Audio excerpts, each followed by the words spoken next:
Hello Immortals, and welcome back to our video spotlight. This week we will be showcasing Lazarus, the Hand of Oblivion. Let's begin with this Immortal's background. Unlike many of the Immortals in the tournament, Lazarus was born a god. Vicious and greedy for power, Lazarus systematically killed his brethren and consumed their power for his own. Then he turned his sights on humanity, whom eventually defeated and imprisoned the terrible god. That is, until centuries later when he was freed by a greedy prince who thought to tame the ruthless deity. I'm sure we can all guess how that worked out for the ambitious prince. Today, Lazarus fights in the tournament not for glory or honor, but to feast upon the souls of the other immortals. Lazarus specializes in survivability, with many of his abilities containing vampiric effects that heal the immortal while damaging the enemy. The recommended items emphasize health and health regeneration for survivability and sustainability, as many of Lazarus's abilities have a health cost to activate. Lazarus deals magic damage with his primary attack and abilities. Lazarus's Q ability, Oblivion Missile, fires a projectile at an enemy target, dealing magic damage and reducing their movement speed. Lazarus is also healed for half of the damage dealt to the target.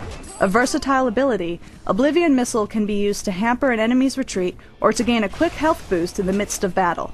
Discipline points can be spent to increase Oblivion Missile's range and damage effect. The W ability is Inner Strength, and has both a health and mana cost to activate.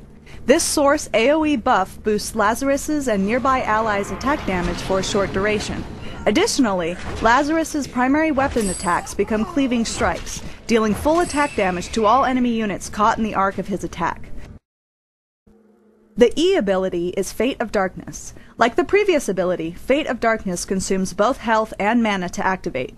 When cast, enemies in the blast radius around Lazarus are afflicted with the Fate of Darkness debuff, which deals magic damage over time while reducing magic resistance and dodge chance. Lazarus is healed for a % of the damage dealt over the duration of the effect, though the total percentage of the heal effect is greater if the target is another immortal.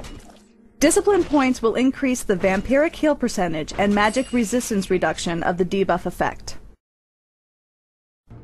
Lazarus's ultimate ability is Elder Blood. When activated, Elder Blood consumes both health and mana to render Lazarus invulnerable to all damage sources, and taunt all nearby enemy creeps, neutrals, and structures into attacking the now shielded immortal. Discipline points spent in Lazarus's champion tree will decrease this ability's cooldown duration and unlock the lifesteal buff component, further feeding Lazarus's survivability potential. And last but definitely not least is Lazarus's signature ability, Oblivion Shift. Once a target destination is selected, Lazarus will rapidly surge to that location. Upon arrival, all enemies in the blast radius are damaged and silenced. Enemies that are within melee range of Lazarus when he comes to a stop will suffer an additional blast of magic damage. Oblivion Shift, like all signature abilities, can be unlocked in the discipline tree once the immortal has reached persistent level 21.